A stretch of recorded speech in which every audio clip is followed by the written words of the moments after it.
दलित मुस्लिम भाईचारा के साथ 2027 में सरकार बनाने का काम करेंगे। संसद में दहाड़ने वाला एक शेर आ चुका है, अब ना किसी से डरेगा ना झुकेगा। दलित मुस्लिम करो विचार, अब की बार अपनी सरकार। मायावती जी को समाज ने बहुत ऊपर पहुंचाया है। यूपी के अंदर एक विधायक बहन जी का है, एक विधायक अभी बिहार के अंदर आया है। आज बहन जी ना विधायक ना सांसद हैं। दलित मुस्लिम करो विचार, अब की बार अपनी सरकार। अपनी सरकार कैसे बन पाएगी? अपनी सरकार ऐसे बनेगी कि दलित समाज जो है 20% है और मुस्लिम समाज 20% है, और ये समाज जो है वो बहुत ही करीब आ रहा है और आ गया है। मुस्लिम समाज के बारे में कहा जाता है तो सपा का वोट है। नहीं, अब नहीं, वो पहले कभी था, गलती हो गई थी, गलती इंसान से होती है। ऐसे दलित समाज से गलती हुई है। दलित समाज के जो जिम्मेदार हैं, जो विधायक बनते हैं भाजपा के या सपा के, तो वो भूल जाते हैं बाबा साहब को लोकसभा में जाके। तो वो है 131, लोकसभा में है 131, जो बाबा साहब के अधिकार से, बाबा साहब के संविधान से सांसद बनते हैं और बाबा साहब को भूल जाते हैं। और लोग विधानसभा के अंदर है उत्तर प्रदेश में 84, वो 84 हैं, वो भूल जाते हैं। तो मैं दलित समाज के लोगों से, अपने भाइयों से याद दिला रहा हूं उनको कि आप मनवादी के चक्कर में आइए, आप बाबा साहब को ना भूलिए। लेकिन उधर से बहन जी भी तो जोर लगा रही है ना, ये तो समीकरण गड़बड़ हो जाएगा। वो समीकरण जो है अनकरीब में बहन जी की खुशामद की जाएगी और बहन जी को बताया जाएगा कि बहन जी आपने बहुत खिदमत कर ली है समाज की, 4 मरतबा कर ली है, आप एजिड हो गई हैं, आप बुजुर्ग बड़ी हो गई हैं, अब ये नौजवान बच्चा आ गया है, थोड़ा सा इससे सिर पर हाथ रखिए, आप इसे आशीर्वाद दीजिए। आप वो कह रही हैं कि अपने दम पे चुनाव लड़ेंगे 2027 का। नहीं, 2027 में बहन जी अपने दम पर लड़ेगी। तो आज बहन जी ना विधायक हैं ना सांसद हैं। आज बहन जी ना विधायक है ना सांसद हैं। यूपी के अंदर एक विधायक बहन जी का है, एक विधायक अभी बिहार के अंदर आया है। ओनली 2 विधायक हैं। 2 विधायक से कुछ नहीं होता है।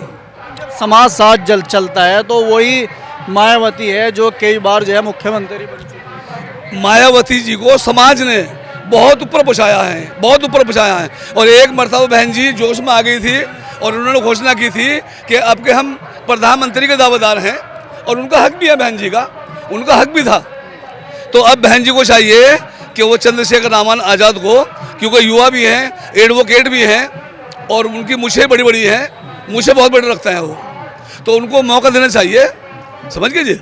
आप किस तरीके से यहाँ तक पहुँचे? आपसे डायरेक्टली चंद्रशेखर से जुड़ना चाहते हैं या किसी और पार्टी के जरिए से आप लोग यहाँ पर? नहीं, मैं ऐसे पहुँचा हूँ कि दलित मुस्लिम करो विचार, अब की बार अपनी सरकार।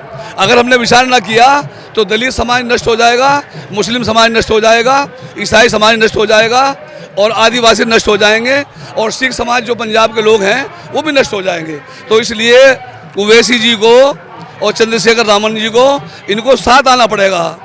ये जितना देर कर रहे हैं आने में, ये समाज का नुकसान हो रहा है, मुस्लिम समाज का नुकसान हो रहा है और दलित समाज का नुकसान हो रहा है। तो मैं आग्रह करूंगा भारत के तमाम दलित समाज के लोगों से और तमाम मुस्लिम समाज के लोगों से, पिछड़ों से, 80 पिछड़ों से, आदिवासी से, बौद्धिस्ट समाज से, कि वो जल्दी करके एक जगह आ जाएं, वो जल्दी से एक जगह आ जाएं। लेकिन अगर एक जगह आ भी गए, लोकसभा चुनाव का अगर रिजल्ट देखा जाए तो समाजवादी पार्टी महागठबंधन जो है वो काफ़ी बढ़त बनाए हुए है, और अगर ये साथ आ भी गए तो उससे क्या फ़र्क पड़ने वाला है?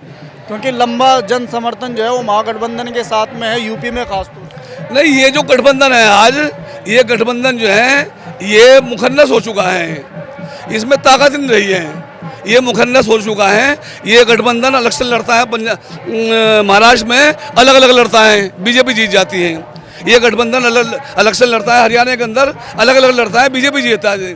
ये गठबंधन दिल्ली में इलेक्शन लड़ता है, अलग अलग लड़ता है। गठबंधन नाम गठबंधन है, लड़ता है अलग अलग। अभी बिहार में इलेक्शन हुआ है, बहन जी अलग हैं, बहन जी अलग हैं, केजरीवाल जी अलग हैं, जन सुराज अलग है, ये सब के सब अलग लड़ रहे हैं। मुकाबला किससे कर रहे हैं? बीजेपी का। ऐसे जीवन में ये मुकाबला नहीं कर पाएंगे जब तक पूरा गठबंधन एक जगह नहीं होगा, और गठबंधन के अंदर बहन जी नहीं होगी और ओवैसी नहीं होंगे, चंद्रशेखर रावण नहीं होंगे, उस वक्त तक ये गठबंधन कामयाब नहीं हो सकता है। 2027 की जो रणनीति है, आज 26 नवंबर 2025 को मुजफ्फरनगर की धरती तय करेगी कि 2027 में आज़ाद समाज पार्टी भीम आर्मी की सरकार बनेगी और पूर्ण बहुमत की सरकार बनेगी। एक लोकसभा सीट है भैया, अभी तक एक लोकसभा सीट है, लेकिन एक सांसद पूरे भारत के पार्लियामेंट में जितने सांसद हैं उस पर सब पे भारी हैं। तो आप कैसे कह सकते हैं? निचले स्तर पे, जमीनी स्तर पे काम करने वाले सांसद हैं। एक भी दिन आप देख लीजिए, अगर आज मुजफ्फरनगर हैं तो कल को देहरादून होंगे, कल को देहरादून है तो अगले दिन को बिहार होंगे। इतना काम करने वाला, ओएसी में बैठने वाले लोग सत्ता तो हासिल कर नहीं सकते, क्योंकि अब जनता समझ चुकी है हमें किसका साथ देना है। ठीक है, लेकिन मायावती के खामोश होने के बाद में लोगों में चर्चा ये भी है कि जो एससी समाज का वोटर है वो भाजपा की तरफ जा रहा है। ये भी सोचने वाली बात। एससी समाज का वोटर भाजपा की तरफ कैसे जा रहा है? एससी समाज के वोटर के लिए अब विकल्प मिल चुका है, वो क्यों जाएगा भाई? जब तक विकल्प नहीं था तब तक वो चाहे सपा पे गया, बसपा पे गया, भाजपा पे गया, लेकिन अब उसके पास पूर्ण तरीके से उसका विकल्प है। उसकी आवाज़ उठाने वाला एक संसद में दहाड़ने वाला एक शेर आ चुका है। अब ना किसी से डरेगा ना झुकेगा। एससी समाज, आज़ाद समाज पार्टी भीम आर्मी के साथ जुड़ गया है और दलित मुस्लिम भाईचारा के साथ 2027 में सरकार बनाने का काम करेंगे। बड़ी बात ये भी है, मुसलमान सभी पार्टियों में बिखरा हुआ है और दलित या तो मायावती को वोट करेगा या फिर आने वाले भविष्य में जो है चंद्रशेखर को वोट करेगा, और हो सकता है कुछ भाजपा की तरफ भी चला जाए। लेकिन मुस्लिम समाज का जो वोटर है वो सभी पार्टियों में बटा हुआ है, वो कैसे इकट्ठा होगा?